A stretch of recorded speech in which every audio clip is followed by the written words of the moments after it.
Assalamualaikum warahmatullahi wabarakatuh. Desti. Waalaikumsalam Waalaikumsalam warahmatullahi warahmatullahi wabarakatuh. wabarakatuh.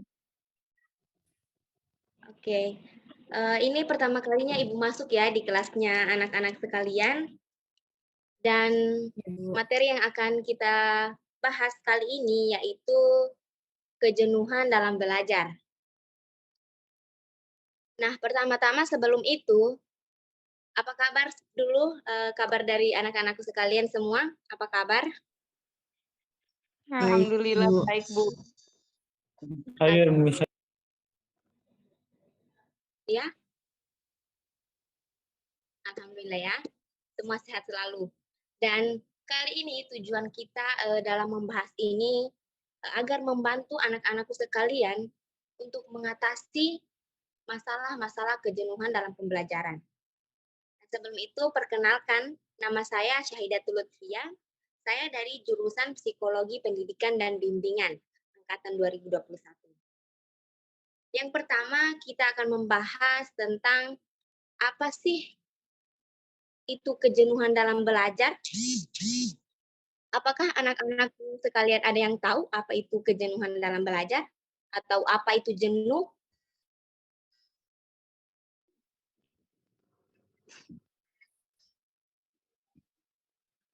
Tidak ada ya? Kejenuhan itu terbagi menjadi dua, di mana jenuh dan bosan. Kita jenuh dan bosan. Dalam belajar, kita pasti pernah atau bahkan selalu merasa jenuh yang membuat kita menjadi malas untuk belajar. Nah, beberapa pengertian kejenuhan belajar menurut para ahli. Yang pertama ada menurut Syah tahun 1995 ya, di mana kejenuhan belajar menurut Syah adalah rentan waktu tertentu yang digunakan untuk belajar, tetapi tidak mendatangkan hasil. Seakan-akan pengetahuan dan kecakapan yang diperoleh dari belajar tidak ada kemajuannya. Ada juga menurut Yang dan Liam pada tahun 2015, kejenuhan belajar adalah kondisi ketika siswa tidak mempunyai ketertarikan atau kurang antusias untuk belajar, tetapi mereka tidak dapat melakukan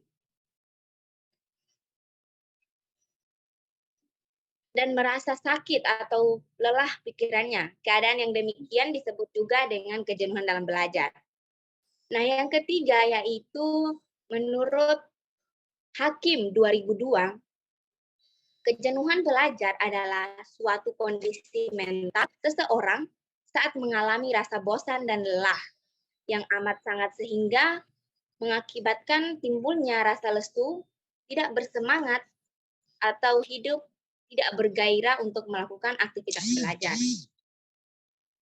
Nah, selanjutnya, dari ketiga ahli tersebut yang kita telah baca tadi, kejenuhan dalam belajar, dapat kita simpulkan bahwa kejenuhan dalam belajar adalah keadaan jemu, bosan, dan lelah pada seseorang yang amat sangat sehingga mengakibatkan rasa lesu, tidak bersemangat, atau tidak bergairah, serta sistem akalnya tidak bekerja dalam melakukan aktivitas belajar, yang mengakibatkan usaha yang dilakukan tidak mendatangkan hasil, serta kemajuan belajarnya seakan-akan jalan di tempat.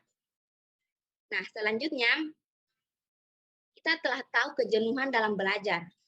Nah, adapun ciri-ciri kejenuhan dalam belajar, mungkin anak-anakku bisa mengetahui apa saja sih ciri-ciri seseorang itu jenuh dalam pembelajaran atau jenuh dalam belajar.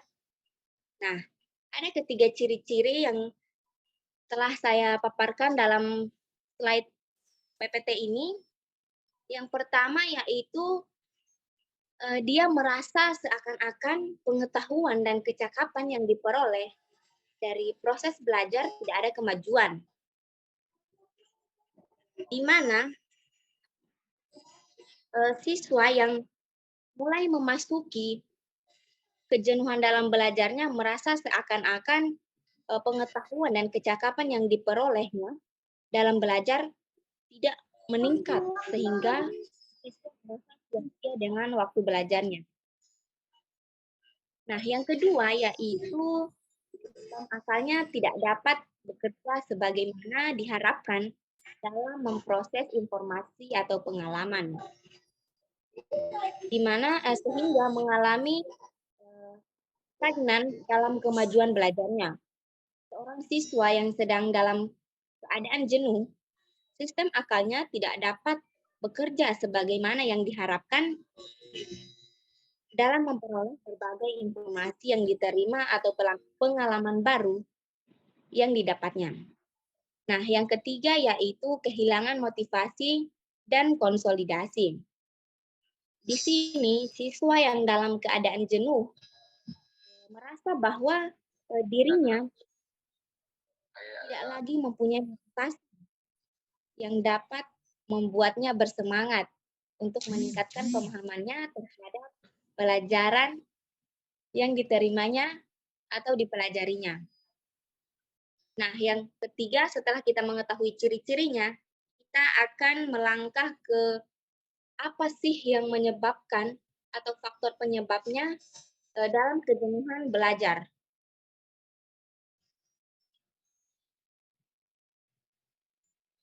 Atau mungkin dari anak-anakku bisa ada yang tahu apa sih penyebabnya kita semua itu jenuh dalam belajar. Saya, Bu. Ya, siapa itu? Silahkan. Ada yang apa yang menyebabkan kita jenuh belajar, anak-anak? Ada yang tahu?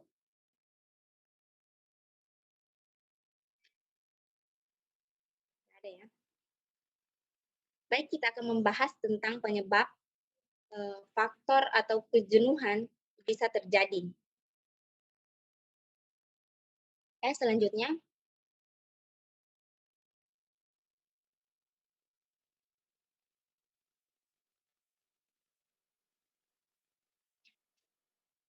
nah, yang menyebabkan kejenuhan dalam belajar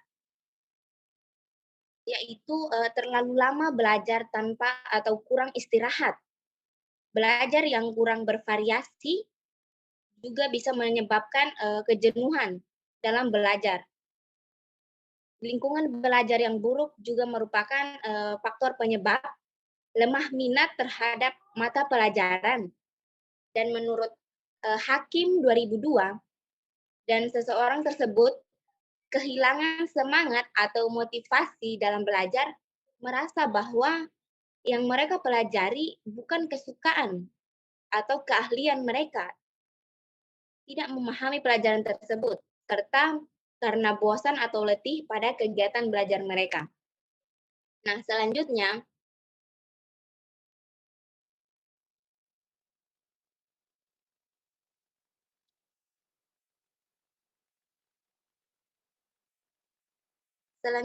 yaitu menurut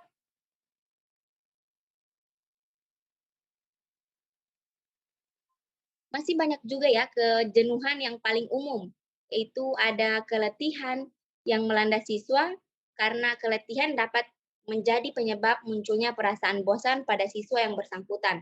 Nah, selanjutnya ada terbagi menjadi 3 keletihan dalam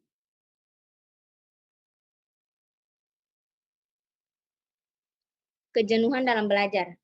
Nah, yang pertama yaitu ada keletihan indera, di mana keletihan indera dan keletihan fisik serta keletihan mental.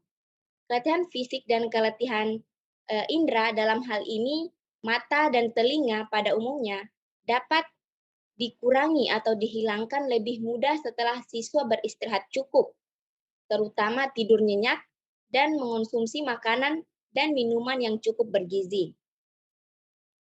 Sebaliknya, keletihan mental tak dapat diatasi dengan cara yang sederhana. Cara mengatasi keletihan mental itu dapat kita lakukan dengan berbagai cara. Itulah sebabnya keletihan mental belajar dipandang sebagai faktor utama penyebab munculnya kejenuhan dalam belajar. Nah, setelah kita mengetahui apa-apa saja atau faktor apa saja penyebab dari kejenuhan dalam belajar, Ibu dalam slide PPT ini kita memaparkan tentang cara mengatasi kejenuhan belajar. Nah, mengatasi kejenuhan belajar bisa kita lakukan yang pertama yaitu kita bisa mengatur waktu sebaik mungkin. Mungkin anak-anakku sekalian jenuh dalam belajar karena waktunya tidak teratur atau tidak terstruktur untuk membagi waktunya baik dalam hal belajar, tidur, atau kegiatan lainnya misalnya. Nah, mengatur waktu sesuai dengan porsinya, waktu belajar, waktu membantu orang tua, waktu bermain, waktu istirahat, dan lain-lain. Dan yang kedua yaitu kita bisa menguasai diri dan gaya belajar seperti apa yang disuka. Mungkin anak-anakku sekalian ada metode atau bagaimana gaya belajar yang disukai. Bisa melalui misalnya belajar dari YouTube, video visual,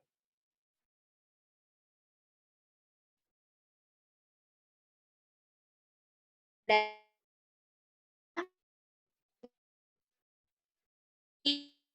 menguasai diri ini belajar harus itu sangat membantu, harus keramaian ataukah di tempat yang sepi agar lebih menambah kefokusan kita belajar. Nah, yang ketiga yaitu berpikir tentang masa depan. Dalam belajar cenderung kehilangan motivasi dari diri mereka dengan memikirkan manfaat di mana itu bisa menjadi motivasi diri sendiri untuk kita ketika belajar. Keempat yaitu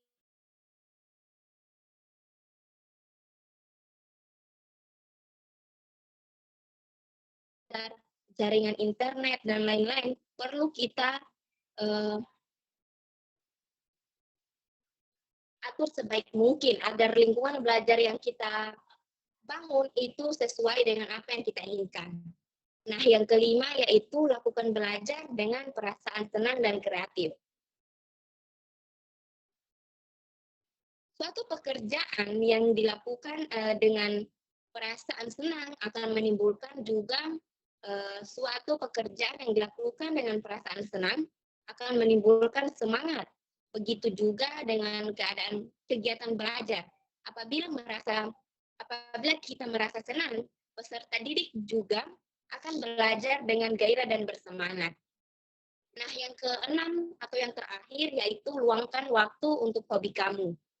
Melakukan hobi yang kamu sukai merupakan salah satu cara agar tidak bosan belajar dari rumah. Oleh karena itu, kamu harus bisa meluangkan waktu untuk melakukan hobi yang kamu sukai.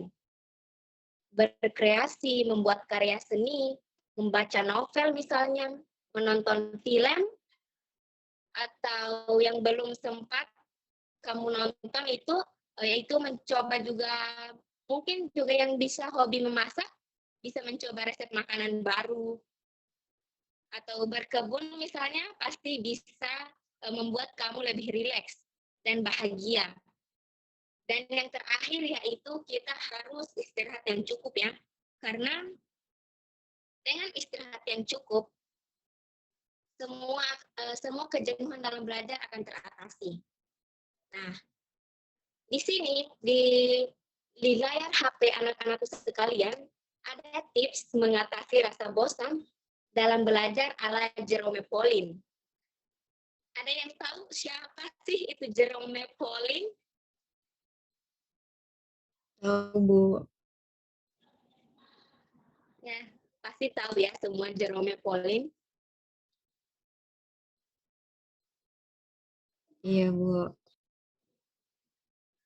Tips dari Jerome Pauline yaitu dalam mengatasi rasa bosan dalam pembelajaran. Yang pertama yaitu dia mengemukakan bahwa belajar dengan metode 50/10, di mana penjelasannya metode ini adalah dalam waktu 1 jam gunakan 50 menit untuk belajar dan berhenti 10 menit untuk beristirahat sejenak. Metode ini patut dicoba karena belajar dalam jangka waktu lama tidak akan terserap dengan baik oleh otak. Makanya Jerome Pauline mengemukakan tips mengatasi rasa bosannya yaitu dengan 50 menit belajar dan 10 menit beristirahat. Nah, yang kedua yaitu kita harus buat target belajar. Buat target belajar mulai dari berapa banyak soal yang akan kamu selesaikan maupun seberapa jauh materi yang harus kamu pelajari. Nah, yang ketiga yaitu reward dan punishment, di mana di mana yang kita ketahui reward dan punishment ini adalah hukuman dan hadiah. Belajar jika target belajar yang sudah kamu rencanakan selesai, kamu bisa memberikan hadiah untuk diri sendiri.